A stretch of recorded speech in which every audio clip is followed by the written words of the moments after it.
मी विजया डोळे आदिनाथ ज्योतिष चॅनल आपलं सहर्ष स्वागत करत आहे। आपण गेल्या भागामध्ये मेष, वृषभ आणि मिथुन या 3 राशी अभ्यासल्या। आता आज आपण त्याच्या पुढच्या 3 राशी अभ्यासणार आहोत। कर्क, सिंह आणि कन्या या 3 राशी। आपण हे बघितलंच आहे की एकूण राशी किती 12 आणि त्या 12 राशींना ते नंबर येतात का। चौथी रास म्हणजे कोणती कर्क, 8वी रास कुठली वृश्चिक, दुसरी रास कुठली वृषभ। तसं आज आपण चौथ्या नंबरची जी रास आहे कर्क तिचा आज आपण आता अभ्यास करतोय। तर कर्क या राशीत कुणाचा अंमल आहे तर चंद्राचा। आपण हे मागे पाहिलं की रवी आणि चंद्र यांना एकच राशी आहे, हो की नाही। रवीला सिंह आणि चंद्राला कर्क। त्यानुसार कर्क राशीवर कुणाचा अंमल असणार अर्थात चंद्राचा, हो की नाही। मग ह्या राशीचे गुणधर्म, स्वभाव, व्यवसाय हे चंद्रानुसारच असणार आहेत। आपण चंद्र ऑलरेडी अभ्यासलेला आहे, त्यामुळे याची तुम्हाला सर्वसाधारण कल्पना आलीच असेल, हो की नाही। आता हा चंद्र ह्या कर्क राशीमध्ये कोणती 3 नक्षत्र येतात। राशीमध्ये 3 नक्षत्र येतात ना। एक येतं पुनर्वसु, हे कोणाचं नक्षत्र आहे गुरुचं। दुसरं येतं पुष्य नक्षत्र, हे आहे शनीचं। आणि तिसरं आहे आश्लेषा, हे आहे बुधाचं। म्हणजे ह्या कर्क राशीवर चंद्राचं आधिपत्य, चंद्राचे गुणधर्म सगळे सापडणारच। पण त्याचबरोबर गुरु, शनी आणि मंगळ हे सुद्धा याचे सापडणार, यांचे गुणधर्म सापडणार आपल्याला। ह्या 4हीचं मिश्रण म्हणून कर्क रास तयार होते। आलं लक्षात। आता कर्क रास कशी चंद्रानुसार, चंद्राचं सगळं वर्णन कर्क राशीत येणार, हो की नाही। चंद्र हा कशाचा कारक आहे, मनाचा कारक आहे, मातेचा कारक आहे। आपण चंद्रानं काय बघतो, मन आणि माता हे 2 मुख्यतः बघतो, हो की नाही। मग अर्थातच कर्क राशीचा मनावर आणि मातेवर अंमल आहे। आणि निसर्ग कुंडलीप्रमाणे कर्क राशी कुठे पडते 4थ भावात। पहिल्या भावात निसर्ग कुंडलीप्रमाणे मेष असते, दुसऱ्यात वृषभ, तिसऱ्यात मिथुन आणि चौथ्यात कर्क, हो की नाही। मग आता चंद्राचे आधिपत्याखाली कर्क रास आहे म्हणजे काय होणार बरं। पाण्याशी संबंध, मनाशी संबंध, मातेबद्दल, शिक्षणाबद्दल। 4th स्थानाला काय बघतो आपण, शिक्षण, माता आणि जमीन, जुमला, वाहन सुख आणि ग्रह सौख्य, हे सगळं आपण 4th भावाला बघतो। ते आपल्याला कर्क राशीवरनं बघता येतं। आलं का लक्षात। आता कसं होईल, गुरुची रास आहे, हे गुरुचं नक्षत्र आहे। कोणतं नक्षत्र गुरुचं पुनर्वसु। मग ह्याच्यावरनं काय आपल्याला बघणार भूतदया। गुरु हा सगळ्यांवर प्रेम करतो। भूतदया नुसतं माणसांवर नाही, सगळ्या प्राणी मात्रांवर प्रेम करतो। व ह्या राशीमध्ये भूतदया आपल्याला सापडेल। नंतर शनीचं कुठलं चिकाटी सापडेल, शनी चिकाटी आहे ना। नंतर विचारक्षमता जबरदस्त त्याच्यात थोडीफार मिळेल। आणि बुधाचं काय, बुधा युवराजाचे धांदल, गडबड, चंचलता, द्वित्व, द्वित्व येतो। हे 3 गुण आणि चंद्र असे म्हणून ही कर्क रास तयार झालेली आहे। आता ह्याचे व्यवसाय, याचा स्वभाव, याचे शरीरावरचे कुठले अवयव, हे सगळं आपण बघणार आहे। ह्या तीन ग्रहांचा आणि 4था ग्रह चंद्र याचा इफेक्ट आपल्याला ह्याच्यावर सापडणार आहे। आता आपण हे जे चार्ट बघणार आहोत त्याच्यात तुम्हाला लक्षात येईल। आता मी चार्ट लावतो। कर्क राशीची इतर माहिती बघूया। आता कर्क, त्याचा स्वभाव, निसर्ग कुंडलीतील चौथी राशी. ही चंद्राची राशी.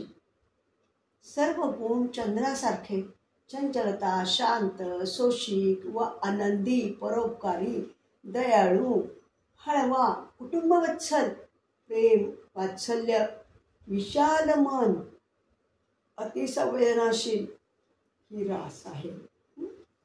ही रास लोकप्रियता देणारी, महत्वाकांक्षा जबर, विकारवश कल्पनेत रमणारी, लेखनशैली उत्तम, टीव्ही, सिनेमा, नाटक असं निसर्गात रमणारा, वातावरणाशी एकरूप होणारी ही रास आहे.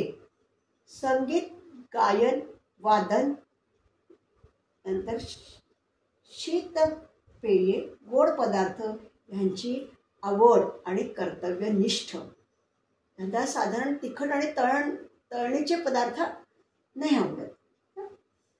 आता शरीराचे भाग कोणते? मन, भावना, बाहू, छाती, वक्षस्थळ, हृदय, शरीरातील रक्त, सर्व प्रकारचे रस, पाचक रस, द्रव पदार्थावर अंमलय म्हणून हे सगळं आलं लक्षात. आता आजार, साथीजन्य विकार, ताप, सर्दी, खोकला, कफ, दमा, नंतर जलोदर, पाण्याशी म्हणून जलोदर बघा, फुफ्फुसाचे विकार, बद्धकोष्ठता, मूत्राशयाचे आजार, नंतर मनोविकार, रक्तातील पाण्याचे प्रमाण कमी जास्त होणे, रक्ताचा कॅन्सर, कॅल्शियम कमी होऊन हाडे ठिसूळ होणे, कावीळ, श्वसनसंस्थेचे विकार, रक्तातील लाल व पांढऱ्या पेशी कमी जास्त होणे, हे सगळ्या ह्या आजारावर कर्क राशीचा अंमल आहे. आता ह्या राशीची लोक कुठल्या व्यवसायात सापडतात?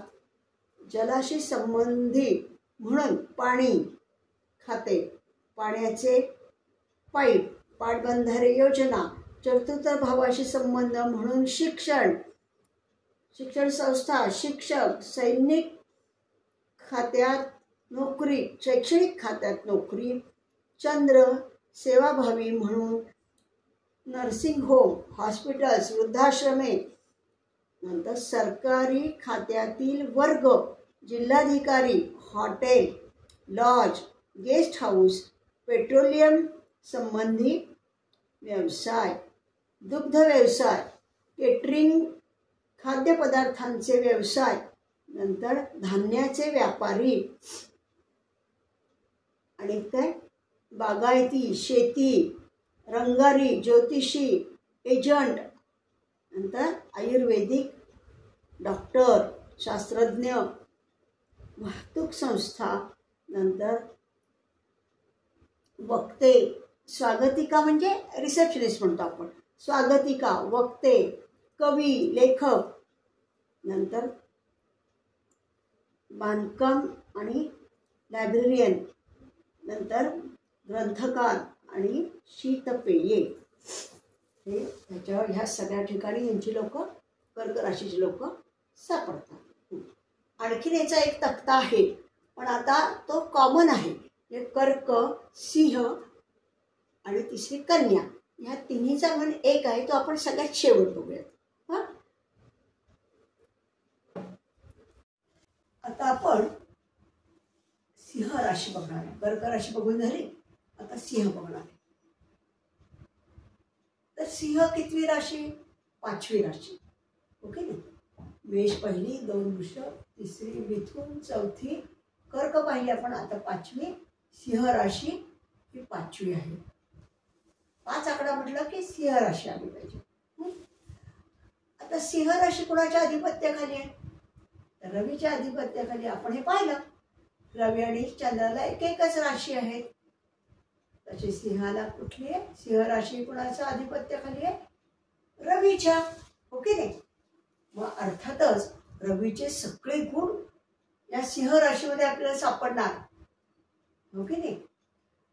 तसेच सिंह राशीमध्ये कोणकोणती नक्षत्र, म्हणजे 3 नक्षत्र प्रत्येक राशीत असतात. मग पहिलं मघा, मघाचे 4 चरण, मघानंतर पूर्वा, पूर्वा किंवा पूर्वा फाल्गुनी म्हणतात कोणी, मघा, पूर्वा फाल्गुनी नाही, उत्तरा किंवा उत्तरा फाल्गुनी म्हणतात. असे 3 नक्षत्र आणि रवी ह्या चारींचे गुणधर्म, चारींचे स्वभाव सगळे आपल्याला ह्या सिंह राशीत दिसणार. आता मघा कोणाचं आहे सांगा बरं? केतूचं. ओके नाही, मघा केतूचं आहे. त्याच्यानंतर पूर्वा किंवा पूर्वा फाल्गुनी कोणाचं आहे? शुक्राचं आहे. आणि उत्तरा किंवा उत्तरा फाल्गुनी कोणाचं आहे? रवीचं आहे. म्हणजे सिंह राशीवर कोणाकोणाचा अंमल असेल? पहिला तर रवीचा सगळ्यात जास्त, रवीचे रास आहे म्हणून. त्याच्यानंतर केतूचा, शुक्राचा, शुक्राची कुठली रास आहे? पूर्वा, पूर्वा फाल्गुनी शुक्राचं नक्षत्र आहे. शुक्र ग्रहाच्या अंडर कोणतं आलं? पूर्वा नक्षत्र आलं. आणि नंतर उत्तरा रवीचाच आहे. रवी तर सिंहचा आहेच ऑलरेडी. म्हणजे रवी, केतू आणि शुक्र ह्या तिन्ही ग्रहांच्या अधिपत्याखाली ही सिंह रास आहे. आता रवी म्हणजे काय? आपण मागच्या जर ग्रहांचा अभ्यास केला तेव्हा रवी म्हणजे काय पाहिलं? रवी हा राजा आहे. रवीशिवाय पृथ्वीचं अस्तित्वच नाही. आणि राजाचे सगळे गुणधर्म रवीमध्ये आहे. हो की नाही? मग हेच सगळे गुणधर्म आपल्याला सिंह राशीत सापडणार. हो की नाही? राजाचे गुणधर्म सगळे सिंह आहेत. अतिशय महत्वाकांक्षी, शूर, कर्तृत्ववान, स्वाभिमानी, रवी बिघडला तर अहंकारी असेल तर नंतर सगळ्यांचं संरक्षण करावं. आणि रवी हा आपण काय म्हणले? आत्मा आहे. शरीरात आत्माच असेल तर शरीर असू शकत नाही. तसंच सिंह रास ही आत्म्यावर पण काम करते. आत्मा पण त्यात आला. आत्मा कुठे असतो? हृदयात. ओके. म्हणजे आपल्यावर जसं आधिपत्य आहे सिंह राशीचं तसंच हृदयावर आहे. म्हणजेच हृदय संदर्भात आजार हे पण देऊ शकेल. नंतर रवी बेसिकली काय पाहिलं आपण? सरकारी नोकरी, नंतर सरकारी सगळी खाती, संस्था, सरकारवर संपूर्ण आधिपत्य आहे रवीचं. आणि रवी हा कोणाच्या अंडर राहू शकतो का? नाही, कारण तो राजा आहे. राजा कसा असतो? शूर, वीर, लोकांना ऑर्डर सोडणारा, स्वतः आधिपत्याखाली कोणाचे राहणार नाही. तसेच ही सिंहाची लोक रवीचं पूर्ण अंमल असलेली असतात. पण त्यात केतूचं पण हे आहे का? मघा नक्षत्र केतूचं आहे ना. मग केतूचा कुठला गुण त्याच्यात उतरतो? त्यागीपणा, परोपकारी, लोकांना मदत करणारी व्यक्ती. आणि शुक्राचं काय? शुक्राचं काय गुणधर्म? भोगीपणा, नीटनेटकेपणा शुक्राचा, सौंदर्याची आवड शुक्रात आहे ना.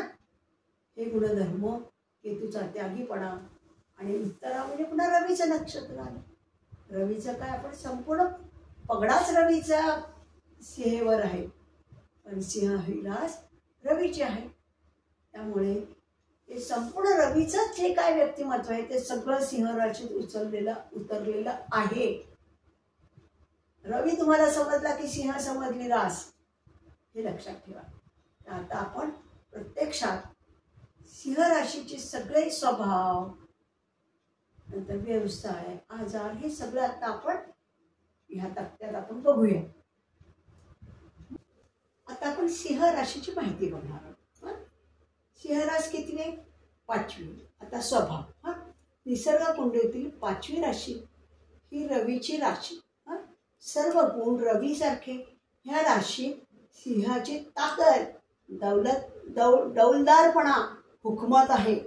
ही स्थिर तत्व रास म्हणून स्थिर व प्रगल्भ विचार, आत्म्याचा कारक म्हणून ध्यान धारणा, आत्मोन्नती, ईश्वरनिष्ठा, न्यायाधीश, धैर्यवान, शूर, धाडसी, लढाऊ वृत्ती, स्वाभिमानी, महत्वाकांक्षी, ठाम विचाराचा, उत्तम प्रतिकार शक्ती व आत्मबल उत्तम, उदार, वक्तशीर, राजकारणी, नंतर खेळ, संगीत, कला याची आवड आणि हुकमत गाजवणारा, हे सगळे कुणाचे गुण आले? रवीचे गुण आले बघा. आता काय? शरीराचा भाग, हृदय, पोट, काख, मज्जारज्जू, पाठीचा कणा आणि रक्ताभिसरण संस्था, ह्या भागांवर सिंह राशीचा अंमल आहे. आता पुढचं त्याचे आजार बघूया. उत्तम रोग प्रतिकार शक्ती, नंतर साथीचे आजार, दाहक व उष्णतेचे विकार, आणि उष्णतेचा ग्रह आहे ना हा, म्हणून दाहक आहे ते.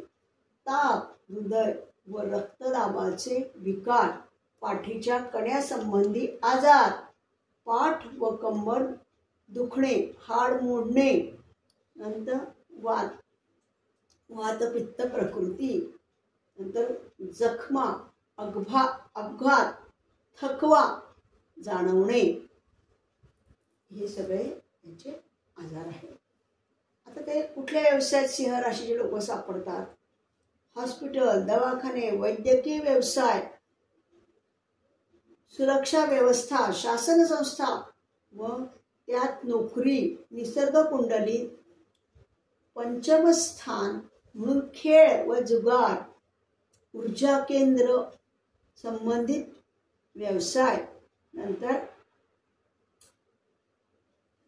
मानाच्या जागेवर असणारा प्रतिष्ठित वर्ग आणि राजकारणी पण ना, नंतर सरकारी व निमसरकारी जागेवरील वर्ग, मंत्रालय व शासकीय खाते, वैद्यकीय व्यवसाय, मामलेदार, शेअर ब्रोकर, सोने व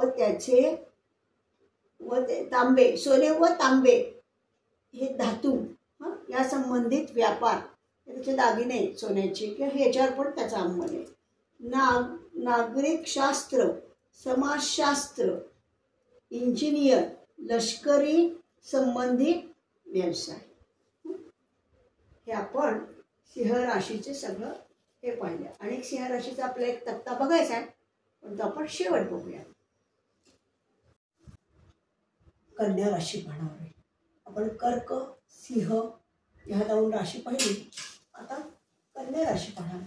कन्या हे कन्याचा काय नंबर आहे बरं? 6 नंबर आहे. म्हणजे पहिली मेष, दुसरी वृषभ, तिसरी मिथुन, चौथी कर्क, 5वी सिंह आणि 6वी कन्या. कन्या ही 6वी राशी. 6 आकडा म्हटलं की कन्या रास आली. तर आज आपण कन्या राशीचं माहिती बघणार आहोत. तर कन्या रास कोणाच्या अधिपत्याखाली आहे? तर बुधाच्या अधिपत्याखाली. बुध या ग्रहाला आता रवी आणि चंद्राला एक रास आहे. कर्क आणि सिंह ह्या 2 राशी आपण पाहिल्या, पण बुधाला मात्र 2 राशी आहेत. कुठल्या? मिथुन आणि कन्या. त्यातली ह्या कन्या ही रास बुधाच्या अधिपत्याखाली आहे. मिथुनही आपण पाहिली. मिथुन आणि कन्यात काय फरक आहे हे आपण बघणार आहोत. तर तुम्ही म्हणाल मिथुन पण बुद्धीचे कारक आहे, कन्या पण बुद्धीचे कारक आहे. हो, बुधाचे सगळे गुणधर्म कन्या आणि मिथुन मध्ये विभागलेले आहेत. बुध हा काय?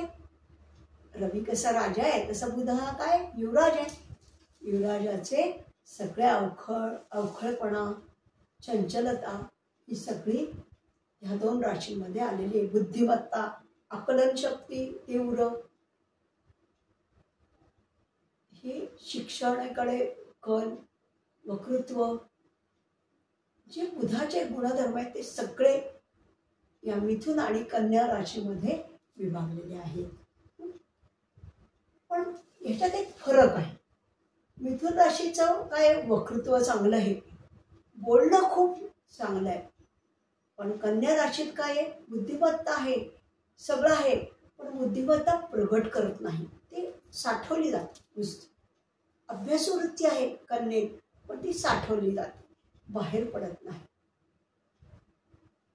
नंतर बुधाची मिथुन राशी काय करते, वक्तृत्व स्पर्धेत जास्त, वक्तृत्वावर भर आहे, बोलणं जास्त आहे, पण ही बोलण्यात कमी आहे, वक्तृत्वात कमी आहे. हिच्याकडे साठवणीचा प्रकार आहे. तर मिथुनीकडे ओपन करते, सगळी बुद्धिमत्ता ओपन करते. तर कन्या राशी साठवत राहते, ज्ञान साठवत राहते. कन्येचा सुद्धा पूर्ण बुधाचं बुद्धीवर अंमल आहे, बुद्धिमत्ता हे सगळं कन्येत पण आहे. पण ह्यातला हा फरक आहे. आलं का लक्षात? आणि ही बुध ही निसर्ग कुंडलीतली कितवी रास आहे, 6वी रास आहे. ओके नाही, 6व्या भावात पडते निसर्ग कुंडलीप्रमाणे. हे 6व्या भावाचे पण गुणधर्म बुधात कन्या राशीत येणार. तर कन्या राशीत कोणत्या कोणत्या 3 नक्षत्र आली आहेत बरं? कन्या राशीत एकतर आधीच्या याच्यात आपण पाहिले ना, उत्तरा आलं होतं बघा, सिंह राशीत शेवटचं उत्तरा फाल्गुनाचं एक नक्षत्र आलं होतं, म्हणजे एक चरण आलं होतं नक्षत्राचं. आता उरलेले 3 चरण कन्या राशीत आले. हस्ताचे 4 चरण आले, 4 आणि 3 7, आणि 2 चरण कुणाचे आले, मंगळाचे आले. कुठलं आहे बरं मंगळाचं नक्षत्र, कुठलं आलं? पहिलं तर आलं आपलं, पहिलं कुठलं आलं नक्षत्र कन्येमध्ये? उत्तरा फाल्गुनी आलं. दुसरं कुठलं आलं? हस्त आलं. आणि तिसरं कुठलं आलं? चित्र आलं. म्हणजे ते मंगळाचं नक्षत्र आलं. आलं का लक्षात? म्हणजे त्याच्यावर मंगळाचं आलं पाहिजे. मग आता बुध, रवी, चंद्र आणि मंगळ ह्या चारीचा संगम किंवा ह्या चारीचे गुणधर्म आपल्याला कन्या राशीमध्ये सापडते. जास्तीत जास्त गुणधर्म बुधाचे सापडतील. बुद्धिमत्ता, आकलन शक्ती, बुद्धीचे संदर्भातले सगळे प्रकार, बुधाचे सगळे गुणधर्म तुम्हाला कन्या राशीत सापडतील. तसेच रवीचे सापडतील. उत्तरा फाल्गुन कोणाचं नक्षत्र आहे? नक्षत्र उत्तरा फाल्गुन कोणाचं आहे? रवीच आहे. म्हणजे हुकूमत, जबाबदारी, स्वाभिमान हे गुणही याच्यात सापडतील. तर हस्त कोणाचं नक्षत्र आलं? हस्त नक्षत्र कोणाचं आहे? चंद्राचे. चंद्राचे कुठले गुणधर्म आहेत? चंचलता, शांतपणा, कल्पकता, ही पण ह्याच्यात सापडेल. आणि तिसरं मंगळाचं नक्षत्र, म्हणजे मंगळाच्या अधिपत्याखाली. मंगळाचं काय? धाडसीपणा, अविचारी, रागीटपणा, हे सगळे गुणधर्म याचा संगम तुम्हाला कन्या राशीमध्ये सापडणार. आलं का लक्षात? तर आता आपण कन्या राशीची आणखी माहिती बघूया, की त्याचे आजार बघूया, त्याचा स्वभाव बघूया, त्याचे व्यवसाय बघूया. हे सगळं मी आता तक्ता लावते, त्याच्यानं बघू. पण आपण कसं बघतोय आलं ना लक्षात? ते कुठल्या ग्रहाच्या अंडर आहे, त्याच्यात कोणती नक्षत्र आहेत 3, त्याचे नक्षत्रांचे स्वामी कोण आहेत, त्यांचा याच्यावर कसा परिणाम होतो, हे सगळं आपण बघतोय. आणि तेच आता आपल्याला जे तक्ता लावणार आहोत त्या तक्त्यातही आपल्याला ते बघायला मिळेल. मी आता तक्ता लावते. आपण कन्या राशीची माहिती घेतो. कन्या हे कितवी रास आहे? 6वी. 6 आकडा म्हटलं की कन्या आली. आता कन्येचा स्वभाव. निसर्ग कुंडलीतील 6वी राशी ही बुधाची राशी. तरी मिथुन राशीची बुद्धिमत्ता कन्येत नाही. बडबडा स्वभाव, नंतर फुशारक्या मारणारी रास, लोकांच्या दबावाखाली राहतात. नंतर बलवान पण मृदू हृदयाची ही रास आहे. बुध द्वित्व म्हणून एकाच वेळी अनेक कामे करतात व अर्धवट सोडतात. आपण द्वित्व हे पाहिलंच आहे. बुधाचं काय द्वित्व महत्वाचं आहे, हो की नाही, ते ह्याच्यात सापडतं. नंतर चिकित्सक रजोगुणी, विनयशील, सुशील, लाजाळू व अबोल. नंतर मते बदलणारा, एक मताचा नसतो, कारण काय द्वित्व म्हणून मत आत्ता असं तर उद्या दुसरंच असं.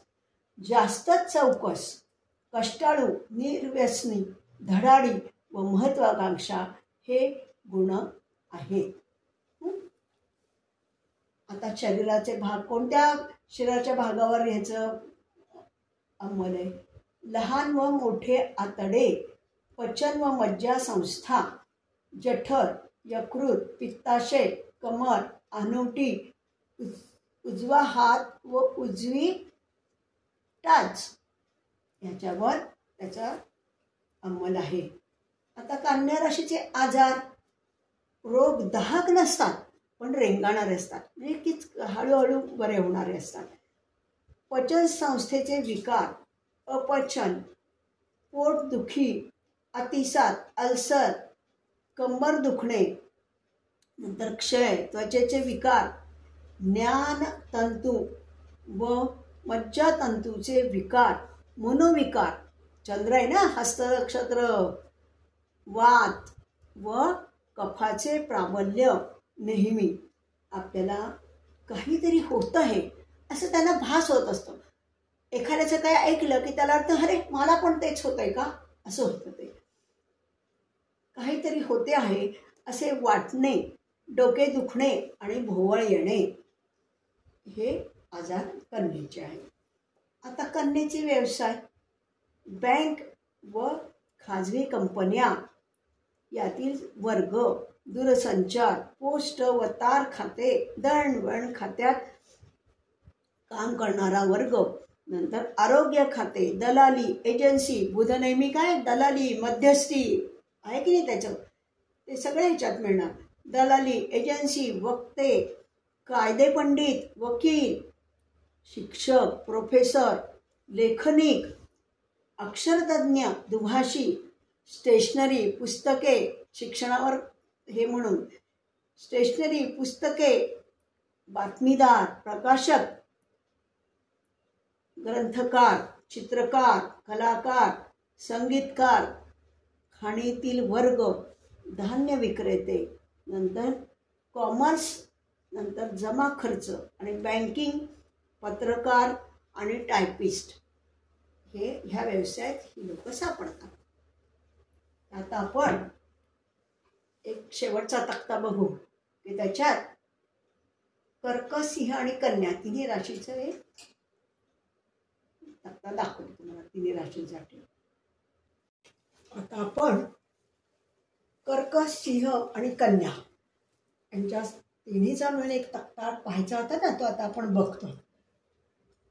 ती माहिती बघूयात. आता याच्यापुढे मी चिन्ह टाकलंय. कर्क रास चिन्ह कुठलं आहे. नंतर खेकडा,